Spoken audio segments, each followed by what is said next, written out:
وەختتان و خێر خەڵکە کوردەوار و میدوارم لە هەر کوێ هەن ساق و سەلامەت بن. و ئەمما ئاخێزیان و یارانە ئاخێزە کوردەوارە سەربەخۆ. دوای ئەوەی کە دەوڵەتە ئێرانی و ئەقمار دەوڵەتە ئێرانی لە پێشبردنە قۆناغە حساسە دەوڵەتە ئێرانی بۆ گەیشتن بە موسساتە ئەبەدی لەلایەنە ئاخێزیان و شکستیان خوارد. ومن پێشووتر وتم کە تەمام ئەقمارە دەسە دەوڵەتە ئێرانی خەرجەکرێن، ئێستا ئێوە ئەوێنن دوای ئەمەی کە کوڵ و کەفیان خەفت و لە ترسە ئەوەی کە ئینقلابە واقعیەک دروست بوێت و ئێمە بتوانین بیترازێنین عەلیە خامنەئی و بەیتە ڕەهبەری ترسیا فاز خەریکن ئەگۆڕن ئەحزابە خەرجکریاک لە ژێر لادان پەچەیە ژنان و لادان ڕووسەری و لە چەکە ژنان بە عنوانە بەردەوامیە ئینقلاب ژنانەیە کەزائیە وێناکریاگە ئانلاینیان خەریکن ئەیفرۆشنۆ. ئەمانە تعدادگەلێکی معدودە لە جامعەی 85 ملیۆنی و هەروەها جامعەیە بە کوردی ئتنیکی کریاگە قەومیە 50 ملیۆنین کە دەنگە بڵۆنگۆکانیان بەرزە. بۆ خاتریەوەی یاران ئاخێز و ئاخێزیان بزانن چیان کردگە، من ئمڕۆ سعیەکەم ئەم مەقولەیە پەچەلادانە ژنانە بەحس بکەم. نەقش و کارکردە سەلەبریتی یان کەسگەل یان ئیندیڤیدواڵگەلێک کە مەشهوریان ئەکەن و لە شەبەکەهای ئیجتماعی فالۆوەرە ملیۆنیان هەست کەی زهور و بروزیان کرد و خەریکە چین هەم لە کوردەوارە داگیرکریا گەلای کۆرپۆرێشنە ئێراقی ئەمسالە عەلی حەمە ساڵح و ئەمسالە جەلال پەرێشان و ئەمسالە ڤاندام و تەمامە ئەوانەی کە ئەمڕۆ لە شەبەکەهای ئیجتماعیە هەر ڕۆژ ئەدگرن و بەرد ئەدەن وەکو کاورای تێ هەڵدریاگێک کە ناوی هونەر جەوهەرە جەوهەر هونەرە کێز تاوێ ئەم بەرخۆشە تاوێ ئەو بەرخۆشە وا لە ناوە تیکتاکا وا لە ناوە ئینستاگرامە تێمە سەرە ئەم مەقولە و بەڕسی ئەەکەم. بزانن جمهوری ئیسلامی ڕەوایەتە جمهوری ئیسلامیە دەوڵەتە کۆرپۆرێتی دەوڵەتە کۆرپۆرێتیە نظامە سوڵتەیە جودۆ کریستیانەتی لە ساڵگەرێک و ئەوانەی کە تیاژیانیان کردبێت اتفاقات گەلێکیان دی کە جێگای حەیرەت بوو. دەوڵەتە ئێرانی لە مەقتەعێکا لە فرە حەوزەیەکا کێشایە دوا و لە فرە حەوزەیەکا شروعی کرد بە گۆڕانە دەم و چاوە خۆی. ئەوانەی کە لە ژێرە دەسە دەوڵەتە ئێرانی ژیانیان کردوێت دەهەیە 60 دەهەیە 70 خیلی فەرقی ئەستە کە دەهەی 80 و دەهەی 90 تۆ لە دەهەیە 80 ناگەهان شاهد حزورە موسیقیە پاپی هاوکاتە لەگەڵ ئەوەی کە ئینتەرنێت تەبدیل ئەوێ بە دیاردەیەکی جیهانی دەستڕەسی پەیداکردن بە مەتاڵب ئاسانتر ئەوێت و تۆ ئیتر پێویست ناکا بڕۆی بە شوێنە کتێوێک ئینتشاراتیە پەیاکەی کە کتێوەکەت بۆ چاپکە ئەتوانی بیکەی بە PDF و چاپی بکەی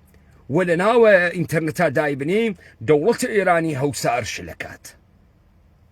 تۆ شاهد چاپکردنە کتێبگەلێ لە ئێرانە ئەوی کە دەورانە پێشووتر گرتنیان مەحکومیەتی بە شوێنەوە بوو. دەوڵەتە ئێرانی لە دەستگاهە پەخشە ڤیدیۆ تا ڕسیڤرە ماهوارە و شەبەکەها مەمنوع ئیعلامی کردو کەسانی هاوتەمەنە منن لە بیریان تێ گەورەترین عەمەلیاتە چریکیت ئەوە بوو بتوانی دوو کاسەتە نەوارە ڤیدیۆیی لەم نقطەیە شار بوویتە ئەو نقطەیە شار و نەتگرن. بتوانی دەستگاهێکی ڤیدیۆ جێبەجێکەی و نەتگرن. ئەمە چه ئەتفاقێ کەوت؟ تۆ زمانێ ئەگەر بۆ شەوەکانە تەلڤیزیۆنە تەنین ناچار بووی بڕۆیتە TBT بوێسی و بە سوورەتە قاچاق تەحویلیان بگریت دەست و دەست بگەڕێیت و بە بێکەیفیەت جریانێک لە شەوە تەلەڤیزیۆنیە تەنینە دەستکەوێ ئمڕۆ بە سوورەتە ئانلاین و داونلۆد کریاک لە ناو ئینتەرنێتا مەوجودە. دەوڵەتە ئێرانی لەوێ هاوکاتە لەگەڵ گۆڕینە دەمامەک ساختارە ئابووریە خۆی و چوونە ناوە نۆڕم گەلە نێئۆلیبراڵیە واردە قەزیە گەلێک ئەویت ئالەگرا امتدادە سلبریتی سازی دەست پێکات. آخێزە کوردەوارە سەربەخۆ سوعال ئەکا لە تەمام ئەم چهرەگەلەی کە بووگن بە چهرە و زاهرە نەقشە دژایەتی جمهوری ئیسلامی بازیەکەن سوعالیان لێکە سەکوویە پەرتا بە ئێوە ئەو جێگەوا موشک ئەتەقێنن ئەڕاتە هەواوە. لەکوێوە تۆ مەشهور بووی؟ ئەمەد لەکوێ هاورد؟ تۆ لەکوێوە بەرچاو کەوتی خەڵک تۆی ناسی؟ تماماً لطريق الرسانة هاي انحصارية رژیم توتاليتر رواية جمهورية اسلامي قورة بوغن يا لشبكية كسيماوغن هل سيد حسين حسيني قرتقا تا روجنامة نقار هاي ريزو درشتك كلا بي بي سي فارسي لإيران انترناشنال لو يصف أمريكا كاركن وردو درسيان يا لروزنامه هاي بورتيراج اصلاح طلبينا كاريان كردقا يا لك شبكه هاي تلفزيونيه دولة انحصارية ايراني كاريان كردقا يا برساخ تقل شهرقل الرسانة والسينمائية سينمائي جيردس علي خامنئي وبيت الرهبري وسفاها باستاران بوغن اوي سر للسينما دربكات ازاني كابرا فيلم دروس اكا 30 مليار تمني خرج كرقا 2 مليار فروشة جيشة ناكات ديتو ام 28 مليار دا ايشي استا كارگردان بتقيتو تهيئ كننده بتقيتو ايشي استا بازيگر سينما بتقيتو قشتها سوال كن هلشكين اي بو سينماي ايران هل ناشكيت اي بو سريال هاي نوت قسمتي وصوهشتا قسمتي دروس اكريت كي بديده وكو مهران مديري دروس اكات كي بديده وكو رامبو ده جوان دروس اكاتو برنامج خندوانه كي مهران مديري دروس اكا بسريال هاي كزاي وفروش هاي ملياردي كي خانم مهناز افشار دروس اكات كشوب كاب اغازاديك كأم آغازاد الشير فاسد واردك بو من علانة أو سرزمينة بعد مهناز أفشار بيد لبشت التلفزيون بيجي آغاية دونالد ترامب تحريم إيران أكاد جيانة من على كانوا خلق أم جامعة كوت كسا خطر خانم جانتوش وكات شير فاسد من علان واردكاتنا وجامعة تو كيجي عندك تيبوي كهم نقشة جنيكي با تقواي انقلابي شيعة بازي اكيلا في المكان تا هم لولا وبچلا اديتو اخرين فرجنة ازدواج السفيدي بازي اكي كيتو قوراكا كاما اقتصاد كلان والا پشت ايوا وكاما سياسة والسيستم ام ساختاري قرتقا تا يكيكي وكو توتي ارتزاق بكا چيتو اخات بري مردم حقوق ملياردية كمردم بيت ادن تو منافعد لاي او كسيوا كنا رزقكي واودسو تأمين اويت يا لفالور قريكا كهسل انستغراما لشبكة هاي مجازية اويك قوراني براي خوين سكوية پردابي برنامج عصر الجديد احسان علي خاني بو كي احسان علي خاني دروس اكا كي امبو جي مليارد دولاري والا پشتيا تا چهره دروس كات سكوية پرتاب خانم افسانه بايگان كيس سكوية پرتاب باران كوسري كيس سكوية پرتابة تك بتك أماني كتو تحتناوى انقلاب شنانة پچكلا أدن لكتايون الرياحي قرتقتا أفساني بايغان كيس سكوية پرتابة خانمة فراهاني كيس دولة إيراني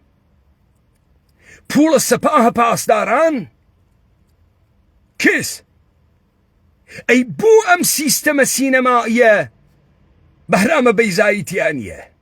ناسرە تەقوایی تیانە بۆ جێیان هێشت و دەرچوون کێ بۆ تۆ بەهمەنە قوبادی دروستەکە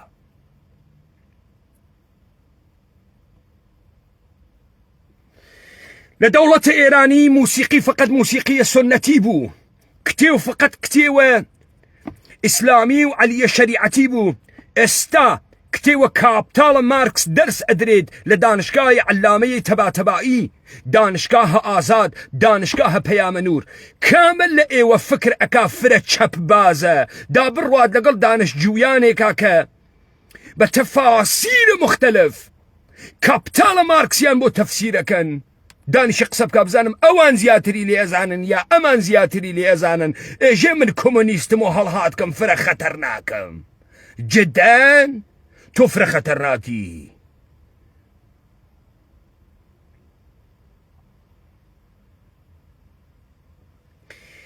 لە دەوڵەتە ئێرانی موسیقی فقط موسیقیە سنەتی بوو ئمڕۆ تۆ موسیقیە پاپ ئەوێنی کۆنسەرتهای عەزیم ئەوێنیت کەسکەلێکە دی ناگەهان تەقاندیان و سەرمایە گەلە عەزیمێک لە پشتە مەراسمات مختلف و کۆنسەرت گەلە مختلفە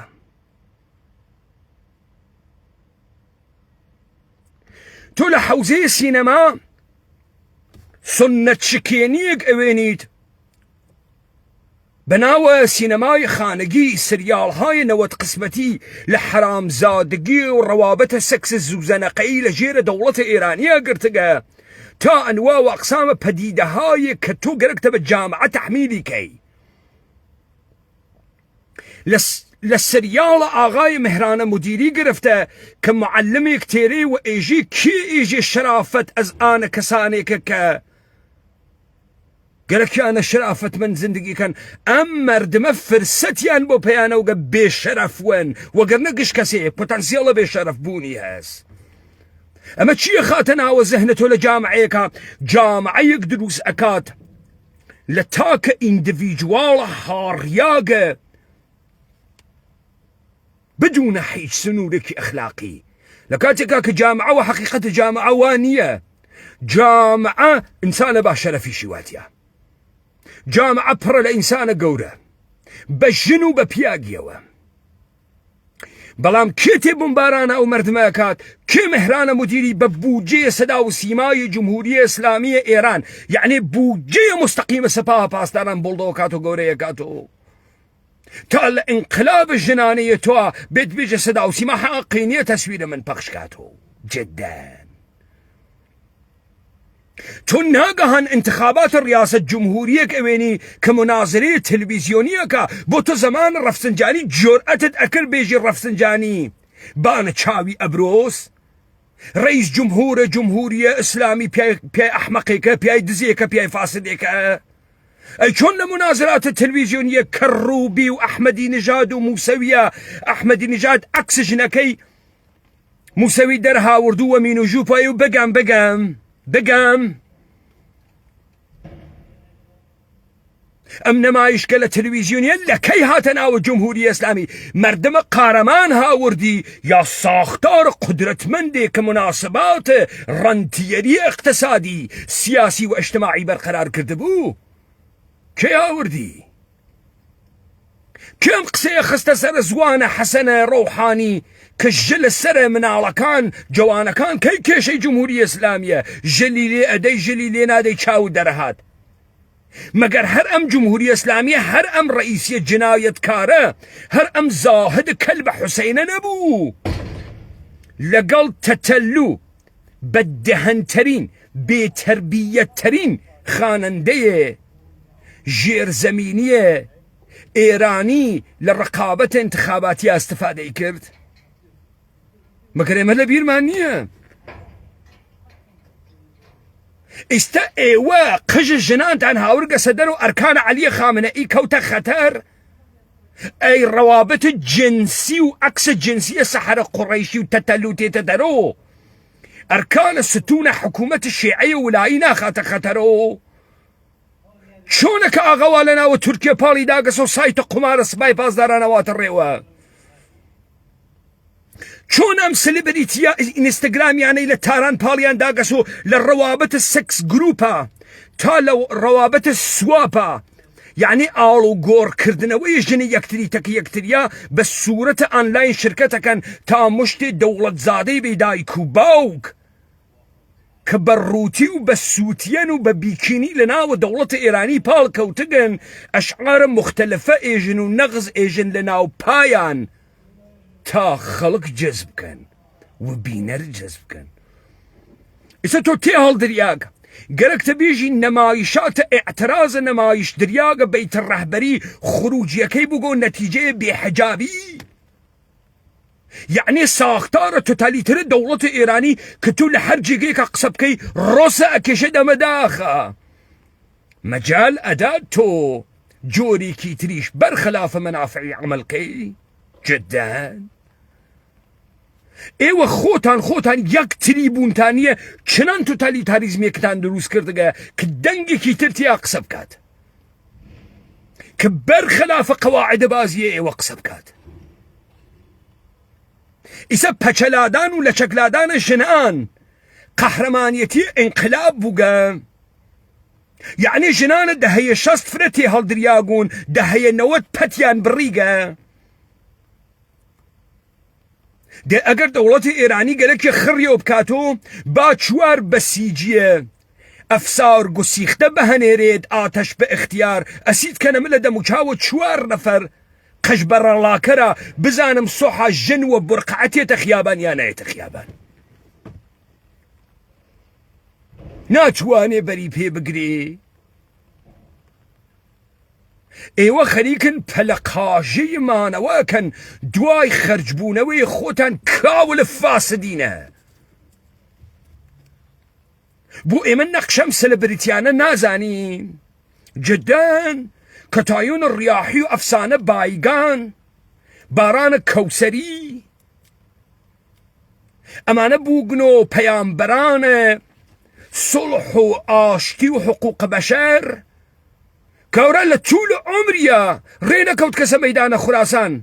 درد جنيكي ميدان خراسان بزاني تي هل درياغ آوا ازاني لكردستان چه خوره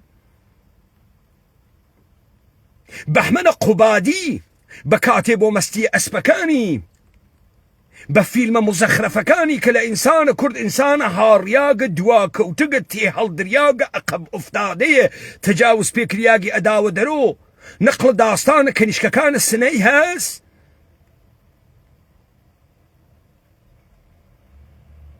سكوية برتابة أمانة كويس جشنواري فاجر كي أمانة هنيريت كن كي أن هنيريت أوسكار بقرن تولناوة دا صلاة الدولة الإيرانية تواني نفس كيشي تو اتواني لمناسبات برساختي اقتصادية جوري كتير حركت كي اما انقلاب الجنانس بچيلا داغا اگا كار خويان نية اگر شرايطك خليكن دروسي اكن وابويا ناچه تبرو كإشي تغييراتك ايجاد كن بحفظ تمامي مناسبات سياسي اقتصادي واجتماعية كدايا رجان دقا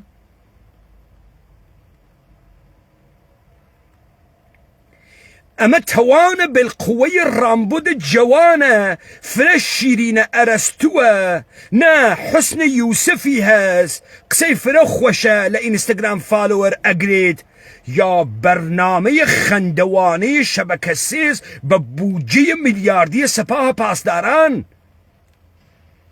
براي نوحي براي لو تيهل درياغا و برنامج عصر جديد فوكات جير قولي هل يسينيتو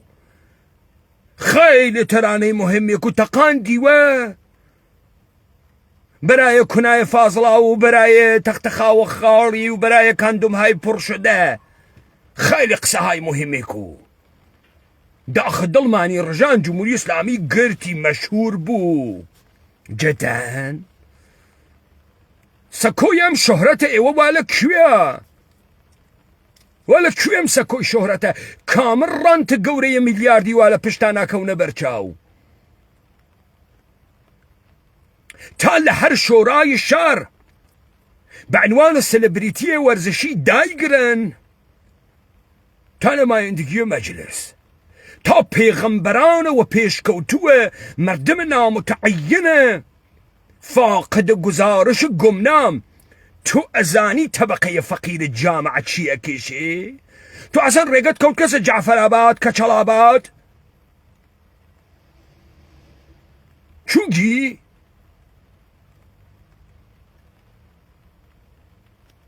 در ڕەوایەتی لەوێ بکە بزانم کاورا چۆن هارناوێ بابەتە بازیکردنە لە نەخشێکە 3 ملیار تمەن پوڵی پێدەن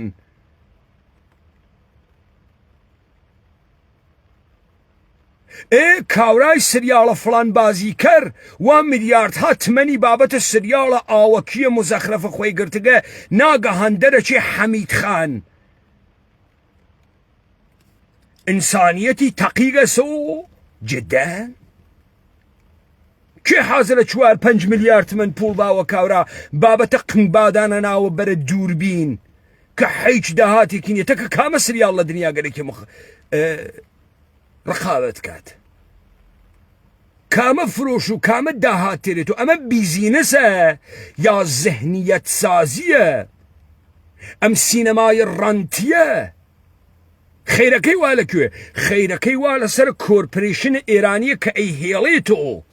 تا تاراج منابع طبيعي بكات تا لجامعية إيمة جامعية هدف مصرف كنند دروس كات و توبخانة قل توليد كنند قال الجهان روب جامعية إيمة بگيرد لإيمة لشكر بيهمة شيزانة هیچو پوچ دروس کاو مصرف کرایان دمپانو کر تابون دندن فاسدک که سرزمین و وجود انسانی و خاک من به تالان چوگه خوش من مشت ایندیویدوال تاکو تریای فاسد بیده سلادی ام دی بیته که اکرد نه صرفا آگاهی بخشی آخیز کردوار سر بخو آخیزیان هیزن و ام دقیقه قدرتن بویم پیکنین مانتی بمشت فاسد اما کومل انسان قصدمندین و روایت ام جهان اگورین ولی 4000 فاسد و دوری یکتریو دانشن دا 5 نورکان روشحالات والا کوی دێمە چیتی ئاتێتە دەرەوە بێجگەلەوەی کە تۆ مشتێ فاسدە تەنیای هاڕیاگی ئەگەر دانەنیشی لەم تۆڕەهاتەیش بێژی دڵە ئەتەقێ لەناوە ئێوە 4000 نەفەرا وا پانی ئەکەنەوە ئەو وەنە ڕەبتانەوە یەکترین یە باسە ڕۆژهەڵات ئەکەی پوڵت دە کیسە گەچ دەرنایە خەتکەشیە سنوورەکەی ڕۆژهەڵاتە بکەی خوێڕی تۆ فکرەکەی ئێمە چینە دواوە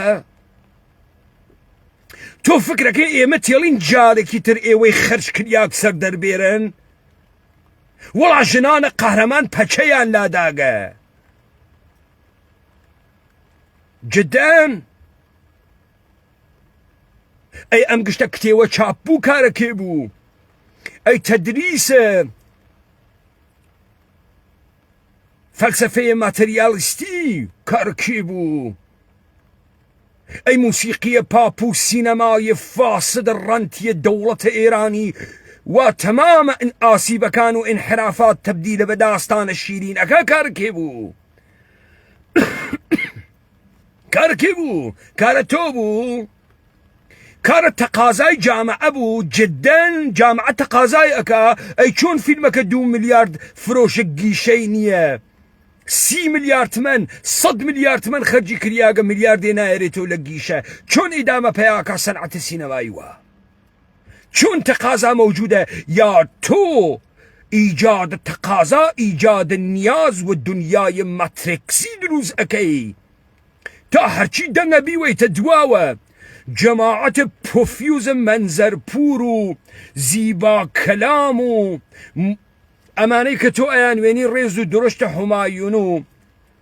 نازانم تاهری و تەمام ئەمانە بەرساختەگانە دەسە ڕاندکە لە مریادیە قوڕخکاریە کۆرپۆرێشنە ئێرانین دەنا ئێوە کێ ناسێت وە قسەهای شەشمەری پەنجقەرانە تکراریە نظامە سوڵتەتان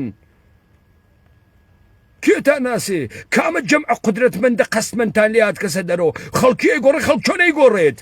خلق بي رواية بي آرمان بي إيدية بي سازمان دهي چون أي قرر لخويوة در بهترین حالت شۆڕشێکی کوێر خەسارەتێک و بڵاو پژی پێەکەن چۆن لە خۆیەوە گۆڕێت ئەگە کاورا خۆی نایگۆڕێت.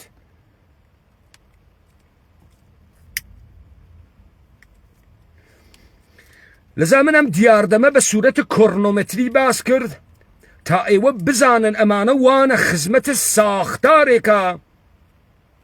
کە ئیقتسادەکەی ڕبتە بە قودرەتە سیاسیەکەی و ئەمانە مشەخوەرە ئەو ئیقتسادەوە ئەو ئابووریەنە،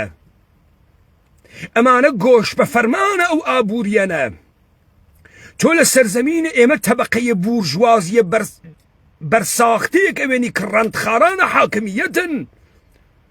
و حاکمیەت دروستیانەکە هەروە کە لە ئیقلیمە کوردستان ئایوێنیت. کەسێ خۆی دروست نەکردگە، کەسێ خۆی نەوگەسە بازرگان، خۆی نەوگەسە سەرمایەدار و ساماندار، خۆی وە مەچەکە خۆی وە زەحمەتە خۆی نەوگەوە ڕاند بووگە.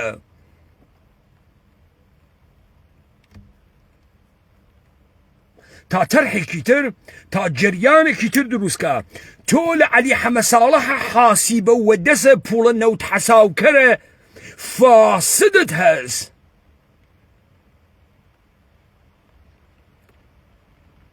تا یارۆ هونەرە تێ هەڵدریاگەکە ڕۆژێ وا لە لای یەکێتی و ڕۆژێ وا لە لای پارتی و تهدیدات ئەکات و نەمایشهای جۆرا و جۆر ئەکات. یعنی ئێوە دانیشن لە ماڵە، دانیشن من کەڵەگەتەکەتانم بزانن و بنوارن من چۆن شەڕەکەم. تۆ شەڕەکەی حەیزە کوڕە حەیز، تۆ شەڕەکەی تۆ کێ گەورەتی گرگە، کێ گەورەتی کردگە کامە ڕانتەوا لە پشتە ڤیوی فەیسبووکی ئەخۆی 1 ملیۆن نەفەر، تیکتاکی ئەخۆی 1 ملیۆن نەفەر، فرە ئەفلاتونی هەرکۆڵی بە قەوڵە خۆتان هەرقلی. تۆ چی تۆ ڕۆسەمە زاڵی یۆسف مەسری تۆ لە کوێاتکیتە دەرۆ ئەگەر سەرمایی ملیاردینێ لە پشتتا و پۆمپاژی ناکاتە قنەفوو تێکات. ئیسە زەڵفەکان و بادان ئەرکانە دەوڵەتی ئێرانی خستە خەتەرەوە. چۆن موسیقیە پاپنەی خستە خەتەرەوە، ئەی چۆن قڕ و ئەتوارە ناو جادەنەی خستە خەتەرەوە، ئەی چۆن ڕەوابەتە جنسیە زەبدەریە ئانلاینە ئینستاگرامینەی خستە خەتەرەوە. تۆ لە کەیوە ژنیان تەحتە ناوە زنای محسنەوە پیاگیان تەحتە ناوە زنای محسنە بردگەوە سەنگسار کردگە. لە کەیوە ئەمە ناوێنی لە جمهوری ئیسلامیە؟ لە کەیوە؟ خۆ تێ هەڵدریاگ نییە سەرچێکە بزانن لە ناو گوگلا کە سەرچەکەی بۆ ڕەوابەت جنسی خانەوادگی چەندێ مەتاڵە بوو داستانە بۆ تێوە زوانە فارسی. دەوڵەت ئێرانی ناتوانێت فیلتەریانکە. ئەمە هەمان دەوڵەت نەبوو وا تۆی سەنگسارە کرد. ئەیتەکە پەدیدەی فاحشەیە ملیۆنیە ناوە خیابانەکانە تاران چیەکات؟ نایانوێنێ فاحشەکان پیرۆز بوون بەر دەوڵەتە ئێرانی بەر ڕەوایەتە کەلبە حوسەینی. چۆنە لە گرامە بووگەسۆ دەستاوەردە ئینقلابە ژنانەتان فاسدینە.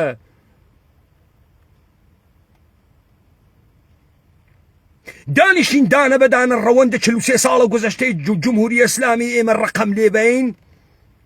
بڕۆم قسەکانە سەعیدە حەجاریانتان بۆ بێرم بێژێ لەمە و بەبعد قسەهای ئیسلاح تەڵەبین ئێشێ لە دەمە سلبریتیەکانەوە بکرێت. تۆ سلبریتیە حەیز ئەوێنی وەکو حەمەڕەزای گوڵزار و مەهناز ئەفشار لە مەراسم ئیفتاری. ئاخە تۆ ڕۆژگەگری خوێڕی توولە حوسەینی لە شرکەتە لە مەراسم ئیفتاری تا قڕ لامبادایە ناوە خیابان خەریکە چێرە سازیت بۆ کات. چه پێویستە کات کابرا کە ڕۆژگی نەگرتگە بڕوا لە مەراسمە ئیفتاریە شرکەتکە لە مەراسمە ئیفتاریە سەپاهە پاسداران. ئاخە وریا قەفوریە فاسدە کوڕە فاسدە شەقلە تۆبدەر لە ناوە باشکا هەژێرە دەسە سەپاهە پاسدارانە. ئەگە سەپاهە پاسداران ئیجازە نەدا ئەم دەمە قۆپان لە پێ دەمە قۆپان بازی دەربێرێت. دانەیە ترسە زاورە منفعەت تەڵەبێ وا دەسی بە قوڵپەکە و بەنانەکە گەریگە لە خۆی وە ئەیشێوێت واقعاً جداً ئێوە ئەوەنە قارەمانن.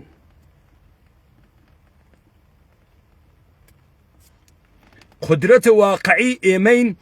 و پرۆژەهای ملیاردیە دەوڵەتە بێشەرەفە کۆرپۆرەیتی ئێرانیمان لەبین برد. پەدیدەی کۆڵبەرمان جەمە کردو جەم بوو تەمام بە تەنیا جێممە هێڵە و ئامن کڵۆنجە من مردم ماڵ لە میراوە تۆ بووی وە کاسەی خوێن ڕژیای وەم ناوە تەواو کۆڵبەرمان جەمە کردو فعالینە جامعەی مەدەنیمان جەمە کردو ئاگرکوژاندنەوەمان جەمە کردو زوان بازیمان جەمە کردو حیزبازی و حیزبازیمان جەمە کردو تەواو ئەوە پێشنتری بوون.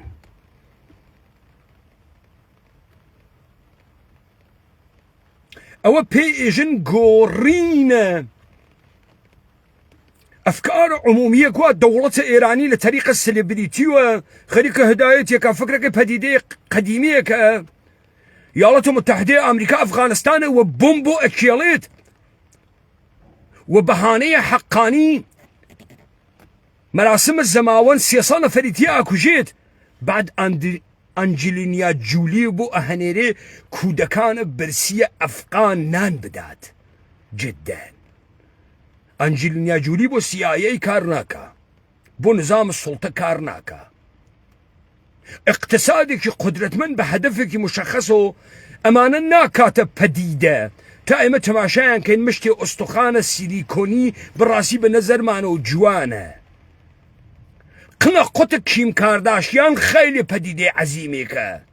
خوا هەڵی ناگرێ قنقوتر لە دنیا لەمە نییە دانیشین و دیارە قنە قوتی وەکەی ئەڕواتە مستەراو 100 ملیۆن نەفەر 1 ملیارد نەفەر تماشای قنە قوتە خانەمە کیم کارداشیان کە جداً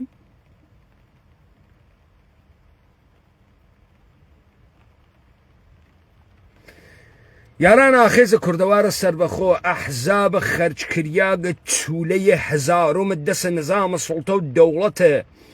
کۆرپۆرەیتیە مشتێ ئورەیە تریاکیە نامتعلقە بە ئەم سەرزەمینە دوای ئەوەی کە خەرجکریاگن ئێستا پەلەقاژەی مانەوە ئەکەن بەم جۆرە هدایەتەی تەحتە ناوە پەچەلادانە ژنان نە ئەمە قارەمانێتیە ئێوەس نە ئەمە حەکایەتە مردمانە سەرزەمینە ئێمەس نە ئەمە ڕەوایەتە کەنیشگە لە کرماشان و سنە و ورمێ و حەمەدان و ئەسفەهان و تارانە نییە. پەدیدەی دختەرانە ئەکپاتان خۆتان دروستی ئەکەن خۆتان فاسە دەکانە تەلەڤیزیۆنە CNN و BBC و ئێران ئینتەرنەشناڵ فاسدە سلێبریتیەکانە بەرساختەیە سەکوویە پەرتاب ڕسانەی دەوڵەتە ئێرانی لە قڕۆغە بەیتە ڕەهبەری و سپاهە پاسدارانە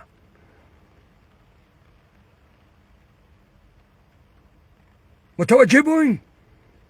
پس ئەمە نەفرۆشنەوە یارانە ئاخێز جەمعە قاستمەندە ئاخێزیان ئەم سەرزەمینە ئێوە بڕۆنە بەرۆ ڕۆژ لە دوای ڕۆژ لە ناوە ئەم مەردمە پەیوەست ئەوێ پێتان ئینسانە حەقیقیە متعین بوو کرۆکە دەوڵەتە بێ شەرەفە کۆرپۆرەیتی ئێرانی ئەشکێنین واشکیاگە بەدەستمانەوە و پرۆژەهای عەزیمیە میلیاردیان شکستی خوارگە بەدەسە ئێمەوە و ئێمە شێوەیە لێدانە ئەمانە ئەزانین ئەمەی کە بە زوانە جافی کردم بە شێوەیە مفەسەڵتر بە زوانە هندیش لە کڵاب هاوسە ئەکرێت و فایلەکەی لە تەلەگرامە دائەنرێت و واجبە سەرچانە ئێوەس دەست وە دەست بیگەڕێنن ناو جامعە دای ئێوە خۆش